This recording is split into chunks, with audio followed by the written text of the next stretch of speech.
दोस्तों, मैं रण सिंह पवार और आप देख पा रहे हैं पीएम ओपन न्यूज। आज जो हम आपको विशेष दिखाने वाले हैं, हरियाणा के अंदर क्षतिपूर्ति कानून जो बिल लेकर के सरकार आई थी, वो कानून का अमलीजामा पहना दिया गया है, बिल पास हो गया है।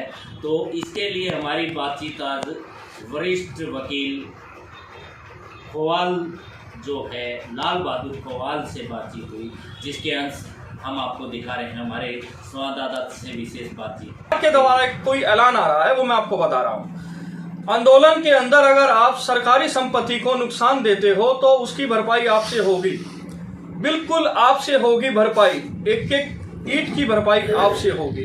क्या ये सच है और ये कहाँ तक ठीक है, इसके बारे में आज मैं चर्चा करने वाला हूँ। मेरे साथ एक ऐसी हस्ती बैठी है जिसका नाम है लाल बहादुर सिंह खोवाल। उनसे मैं इस विषय पे चर्चा करूंगा।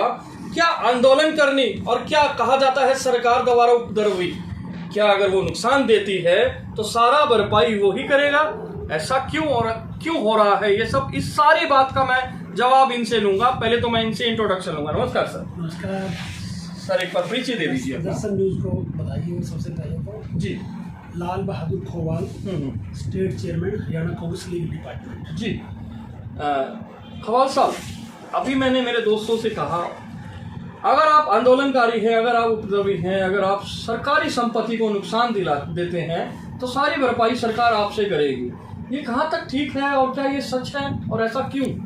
ऐसा है, हरियाणा सरकार अभी पिछले दिनों the Haryana recovery of damages to property act 2021 bill लेकर के आई थी, जिसको अब एक्ट में तब्दील कर दिया गया है।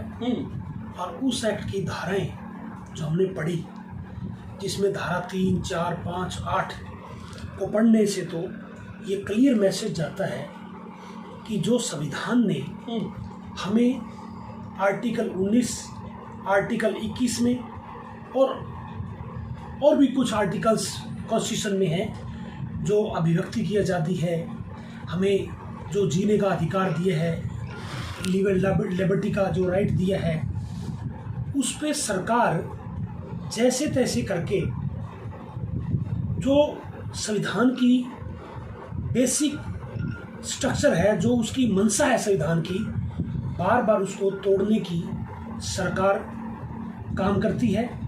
अब ये जो एक्ट आया है, अगर इसको हम देखें तो इसमें सेक्शन 3 जो है, इसके अंदर थाना प्रभारी को, एसएचओ को पावर दे दिया गया है कि वो तुरंत एफआईआर करके वो डीएम को रिपोर्ट करे, और डीएम उसमें अपनी रिपोर्ट करके सरकार को भेजेगा, और बाकायदा वो सभी लोगों से रिप्रेजेंटेशन भी कॉल करेगा कि किसकी कितनी क्षति हुई है और क्या क्या डैमेज हुआ है, वो उस बारे में रिपोर्ट सरकार को भेजेगा।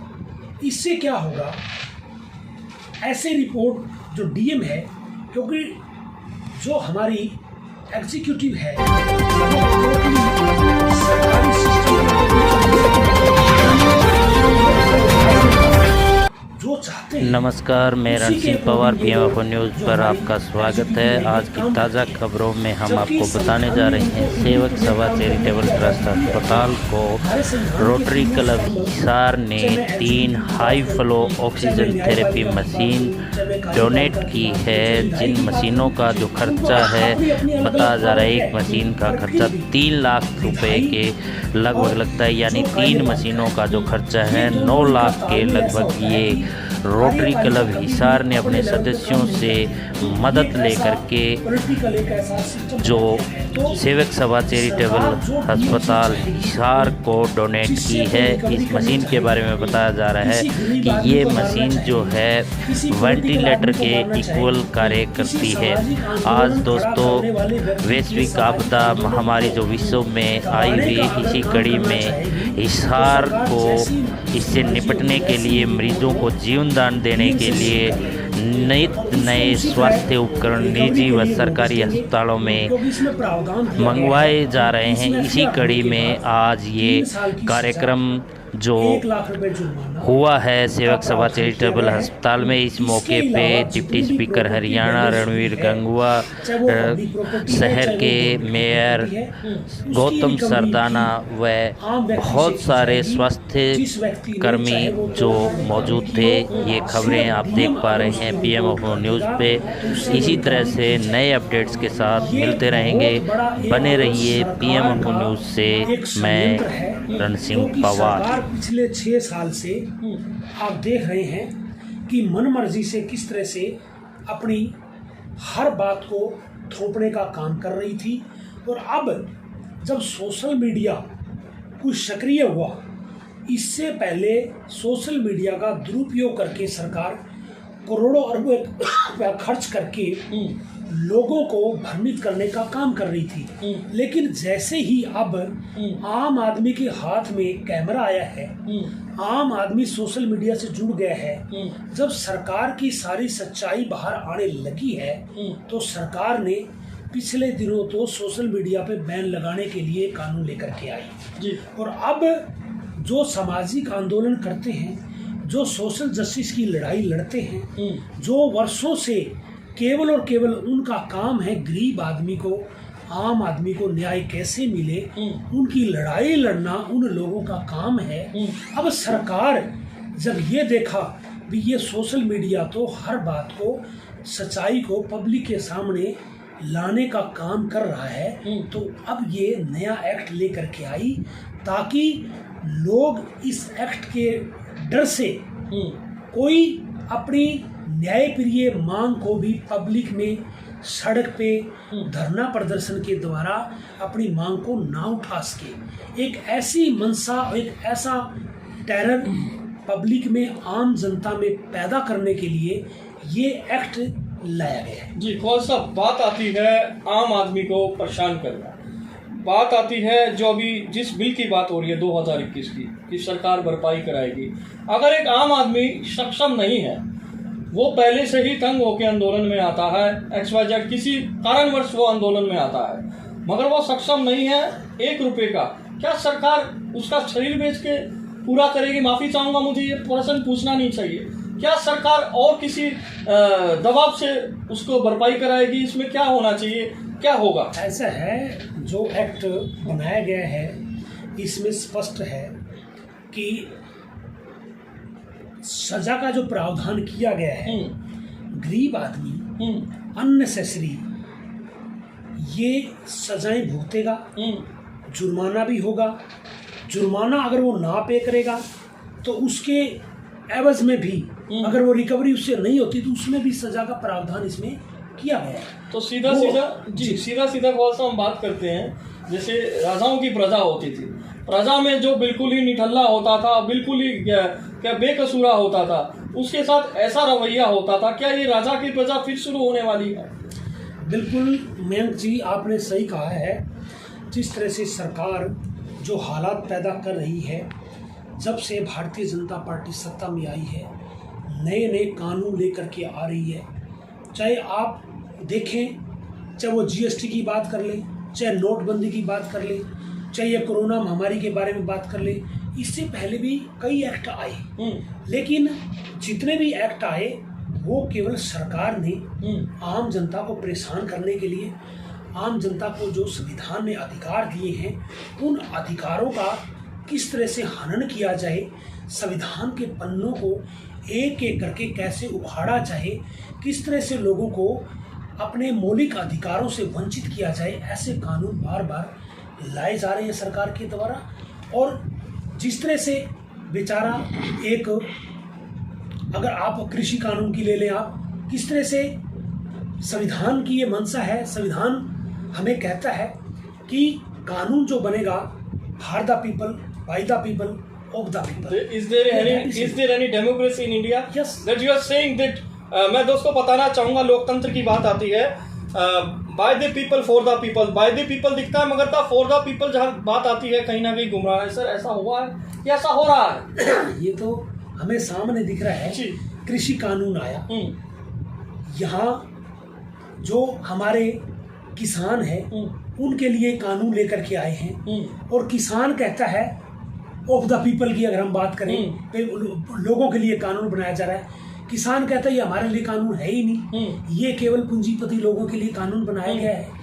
ये जिसके लिए कानून बनाया जाता है वो तो कम से कम संतुष्ट हो, उस आदमी को तो इस बात की संतुष्टि जाहिर होनी चाहिए कि ये कानून बन रहा है मेरे लिए बन रहा है, उनको विश्वास में लेना चाहिए होता है। बाकायदा देश में जब को कानून बनाया जाता है जिस वर्ग के लिए बनाया जाता है उस वर्ग विशेष से विचार विमर्श किया जाता है। विपक्षी पार्टियों से बाकायदा उसके ऊपर एक डिबेट होती है, उस पर एक मंथन किया जाता है, उनके विचार साझा किए जाते हैं। सीधी सी बात, कोई एनालाइजेशन की बात नहीं आई, कोई observation analysation, there is no figures about this regarding this. तो चलिए सवाल साहब, बिल्कुल आप बात सटीक कर रहे हैं। बात एक आती है डीएम की बात आती है, डीएम को रिपोर्ट करेगा, एफआईआर होगी। मगर जब आंदोलन शुरू हुआ, आपने किसान आंदोलन की बात करी तो मैं किसान आंदोलन से शुरू करूंगा दोबारा। जब आंदोलन शुरू हुआ बीच में जो सड़कें थी, सड़कें तोड़ दी गई, वो भी प्रशासन के ही आदेश थे। हम लोग टैक्स पे करते हैं, रोड टैक्स पे करते हैं, क्या वो भरपाई प्रशासन करेगा कि प्रशासन के जो अधिकारी हैं उनकी सैलरी में से कटेगा? ये एक सवाल आता है। अगर आम आदमी के साथ ये हो रहा है तो प्रशासन कितना हकदार है इसका? मयंक जी, आपने कितना अच्छा सवाल किया है।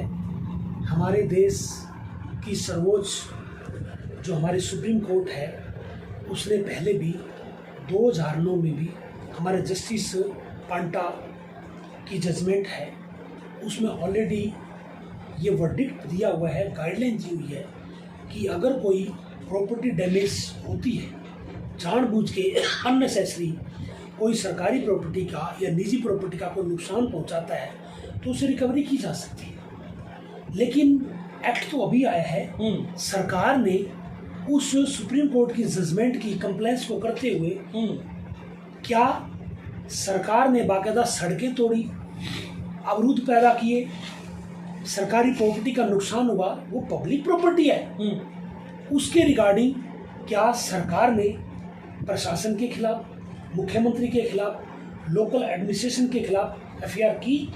क्या उनसे रिकवरी हुई? जी, पहले तो ये स्पष्ट होना चाहिए। जी, आप एक्ट लेकर के आ रहे हैं, जो सरेआम आपने सरकारी खर्चे से वो सारे रोड जो बहुत अच्छे सुंदर बने हुए थे उनको तोड़ा गया, और वो सरकारी खर्चे से तोड़ा गया। बाकायदा उसमें आंकड़ा है भी इतना नुकसान हुआ। क्या आपने वो रिकवरी की? क्या आपने उसके रिगार्डिंग कोई एफआईआर की? जी, कदापि नहीं। जी, प्रश्न तो यही है ना कौल साहब, अभी तक पेंडिंग, क्या कोई रिकवरी हुई? अगर आम आदमी का है तो आज बात आती है उपद्रवियों से हम रिकवर कराएंगे, भरपाई कराएंगे।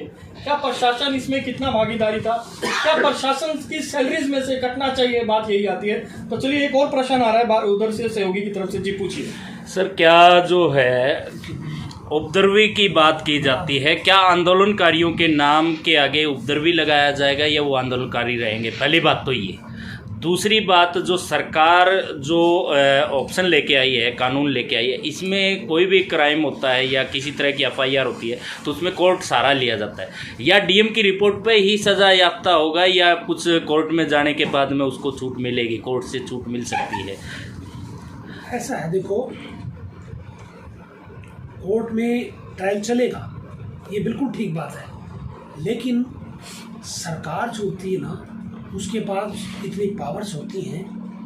डीएम जो रिपोर्ट बनाएगा प्रॉपर्टी डैमेजेस के रिगार्डिंग, वो अपने फैक्ट कोर्ट में देंगे, उसके अकॉर्डिंग कोर्ट फैसला करती है। कोर्ट कभी भी, कोर्ट का काम ये नहीं होता कि वो अपने लेवल पे कुछ करेगी। जो 173 की रिपोर्ट में जो पुलिस, डीएम, सरकार की जो रिपोर्ट आएगी, सरकार जो उसके अंदर, चाहे वो रिकवरी की रिगार्डिंग है, चाहे वो फोटोग्राफी है, चाहे वो क्या डैमेजेस हुआ, क्या रिकवरी आपने की, क्या आपकी फोटोग्राफी है, वो सारे फैक्ट्स देख के ही अदालत उसमें फैसला देती है। लेकिन इसमें जो सोचने की बात है, जो एक बहुत बड़ा मतलब इस पे ध्यान देने की बात है कि जब किसी व्यक्ति के ऊपर, एक गरीब आदमी के ऊपर, किसी आंदोलनकारी के खिलाफ कोई मुकदमा दर्ज होता है तो सालों वो मुकदमा चलता है, उसकी बहुत बड़ी हरासमेंट होती है। कोर्ट में चक्कर काटना, एक इतना महंगी न्याय व्यवस्था है, वकील अंगेज करना, मुकदमे लड़ना, अपना काम धंधा छोड़ करके कोर्ट में बैठे रहना, ये बहुत लंबी प्रक्रिया है। इससे आदमी को एक बहुत बड़ा मानसिक तनाव और मानसिक परेशानी भी उठानी पड़ती है। तो क्या खोवाल साहब सीधी बात करें तो सरकार जो है लोगों की ज़बान पे ताला लगाना चाहती है इस कानून के माध्यम से, लोग अपनी बात को ना रखें, रोड पे ना आए, लोग जो है आंदोलन ना करें, ये क्या ज़बान पे ताला लगाने वाली बात आ रही है? इसमें कोई दो राय नहीं है।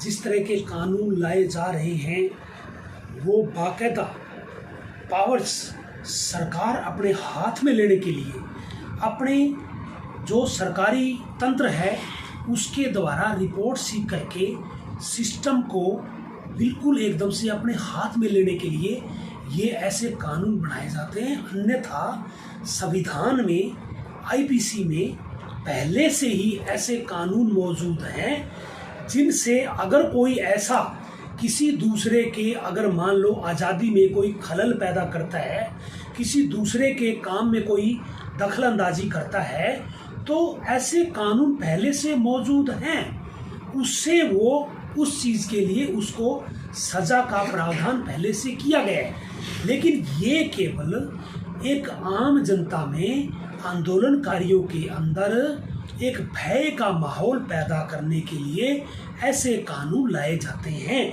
जबकि आप देखें ये कानून जब बना, इसमें कोई भी असेंबली के अंदर किसी तरह की चर्चा नहीं की गई, ना ही इसमें विपक्षी पार्टियों को विश्वास में लिया गया, और आनन फानन में सरकार ने ये जल्दबाजी में ये कानून कोरोना के हालात को देखते हुए लाया गया है। क्योंकि ये सरकार हमेशा ये देखती है जब लोग ध्यान कहीं और उनका चल रहा होता है तब ये नए कानून, नई चीज़ें लेकर के आती हैं। जैसे अब कोरोना की वजह से लोग इतने भयभीत हैं, लोग अपने आप को सुरक्षित बचाने के लिए लगे हुए हैं। अब तेल के रेट दिन प्रतिदिन बढ़ाए जा रहे हैं क्योंकि पता है भी आम जनता का ध्यान उधर है। अब जितना मर्जी तेल का रेट बढ़ाओ, ना ही कोई समाचार पत्रों में इसकी कोई निंदा करेगा, ना ही आम जनता को केवल अपनी जान बचाने की, अपने परिवार को बचाने की, अपने रिश्तेदारों के मरने का मातम मनाने की यहाँ लगी हुई है। चाहे सरकार कोई कानून लाए, चाहे महंगाई कितनी हो, चाहे कितने ही किसी तरह के कुछ भी अत्याचार पब्लिक पे हो, उस ओर कोई भी आम आदमी आज ध्यान नहीं दे रहा, क्योंकि एक ही तरफ ध्यान है आज सब लोग। खोवाल साहब, आपने जो बात करी, आपकी बात से एक बात याद आई। सरकार ये कर रही है, गुमराह कर रही है। सरकार ने मतलब नए जो बीपी के कुछ नेता, हिसाब की बात बता रहा हूँ, नगोरी गेट पे एक प्रदर्शन होता है, आप मेरे ख्याल वाकिफ है इस प्रदर्शन से। वहाँ पे एक आरोप लगता है जनता द्वारा कि बिजली चोरी करेगी और टेंट में उसको प्रोड्यूस करेगी। उसकी भरपाई कौन करेगा, सरकार या आम जनता? ऐसा है, जो लोग कानून बनाते हैं, जो लोग असेंबली में बैठे हैं, उस दिन मैंने भी ये मंजर देखा। हमारे यहाँ के विधायक भी वहाँ मौजूद थे, जिन विधायक की सहमति से आज जिस कानून की आप बात कर रहे हैं वो भी इस कानून का हिस्सा है। और वही लोग कोविड-19 की रिगार्डिंग गाइडलाइन जारी कर रहे हैं, और वही लोग एक आम पब्लिक पैलेस पे खड़े होकर के और वहाँ प्रदर्शन कर रहे हैं, और वो धारा 144 की उल्लंघना कर रहे हैं। वहाँ बिजली चोरी की जाती है, उसके रिगार्डिंग कोई एफआईआर नहीं होती है, कोई मुकदमा किसी के खिलाफ दर्ज नहीं किया जाता है। जबकि बाकायदा कुछ सामाजिक कार्यकर्ताओं ने एप्लीकेशन भी दी, जबकि ये प्रशासन का, पुलिस का सुओ मोटो, उनका भी ये दायित्व बनता है कि वो अपने आप में वो कंप्लेंट करें, वो शिकायत दर्ज कराएं। एक पुलिस ऑफिसर, एक अधिकारी भी वहाँ से गुजर रहा है, पुलिस की बाकायदा वहाँ ड्यूटी है, उस पुलिस ऑफिशियल की भी ये ड्यूटी बनती है कि वो उसके रिगार्डिंग स्टेटमेंट दे, भाई ये चोरी की हुई है, ये लाइट चोरी से ली हुई है, यहाँ ये प्रदर्शन किया जा रहा है उनके खिलाफ FIR होनी चाहिए थी, पर ऐसा नहीं किया जा रहा। यही तो मैं कह रहा हूँ, यही आप लोगों का अभी क्वेश्चन था। आमजन की आवाजें हमारे साथ, ये तो सरकार से साथ क्यों नहीं? बात ये, क्या वो सरकार राजा है, प्रजा ऐसे ही फेल रहेगी? बिल्कुल, हालात बता रहे हैं आम जनता का जो हाल है। आज गरीब आदमी कोरोना महामारी की वजह से, लॉकडाउन की वजह से घरों में बैठा है।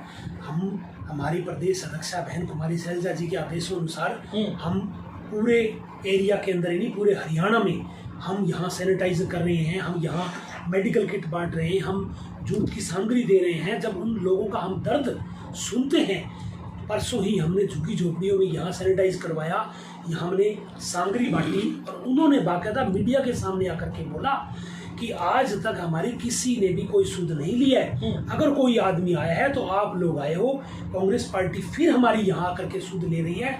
पार्टी की तरफ, सरकार की तरफ से, सत्ताधारी पक्षों की तरफ से, चाहे मैं JJP पार्टी की बात करूं, चाहे मैं BJP की बात करूं, वो लोग, ये वीडियो रिकॉर्डिंग है, सभी वहाँ जो लोग बेचारे हैं जिनको काम धंधे खत्म हो गए हैं, वो कह रहे हैं, वो चिल्ला रहे हैं कि हमारे को यहाँ कोई भी पूछने वाला नहीं आया, किसी ने हमारे को, आज हम दाने दानों के लिए मोहताज हैं, हमारे पास घर में खाने का भी राशन नहीं है, काम धंधे नहीं है, घर से हम बाहर नहीं निकल सकते क्योंकि लॉकडाउन लगा हुआ है। ये हालात पैदा कर दिए हैं आज सरकार ने। जी, सीधी सीधी बात मैं अब अंत में ये पूछना चाहूँगा कौल साहब से। कौल साहब, जो आज हालात हैं उनको आप एक छोटी सी ब्रीफिंग में कैसे साझा करें? ऐसा देखो, मैं तो ये कहूँगा कि आज हर आदमी के हाथ में कैमरा है और आप जिस तरह से सच्चाई को बयां कर रही हैं, जिस तरह से आप सरकार की भी आंखें खोलने का काम कर रहे हैं। एक गरीब आदमी, एक बेचारा जिसको आज जो खाने के लिए भी मोहताज है, उसकी बात को आप इस कैमरे के थ्रू आप पब्लिक में लेकर के आते हैं और उससे सामाजिक संस्थाएं जो हैं वहाँ फिर भी वो पहुँचती हैं, उनकी मदद करती है। मैं तो यही आपसे गुजारिश करूँगा कि आपका ये कर्म आप जारी रखें, इसको आप रुकने ना दें, ताकि गरीब आदमी किसी ना किसी तरह इस कोरोना महामारी के इस भूचाल से बच करके निकल सकें। आज इतनी मौतें हो रही हैं, आज मेडिकल सुविधाएं नहीं उपलब्ध हो रही हैं, बेड नहीं मिल रहे हैं। कल एक व्यक्ति हमारा संदीप कलो से सिविल हॉस्पिटल में बेचारा, वहाँ मेरे को वीडियो कॉल करके वो बेचारा रो रहा था, कह रहा था कि वकील साहब मुझे भी यहाँ आके संभाल लो, मेरी बहुत हालत ख़राब है, यहाँ मुझे इलाज भी, कुछ डॉक्टर तो बेचारे अच्छा इलाज कर रहे हैं, लेकिन कुछ डॉक्टर्स हैं उनकी वजह से परेशानियाँ भी उठानी पड़ती हैं, प्रॉपर सुविधाएं नहीं हैं, लोग चिल्ला रहे हैं हॉस्पिटलों में बैठ करके। ये हालात आज देश के बने हुए हैं। जी, कौन साहब, लास्ट में जो बात आती है आंदोलनकारियों से भरपाई कराएंगे, क्या जो मेरे श्रोता देख रहे हैं, दोस्त देख रहे हैं, उनको क्या मैसेज देना चाहेंगे? अगर ये हालात ऐसे हो जाती हैं तो क्या होना चाहिए,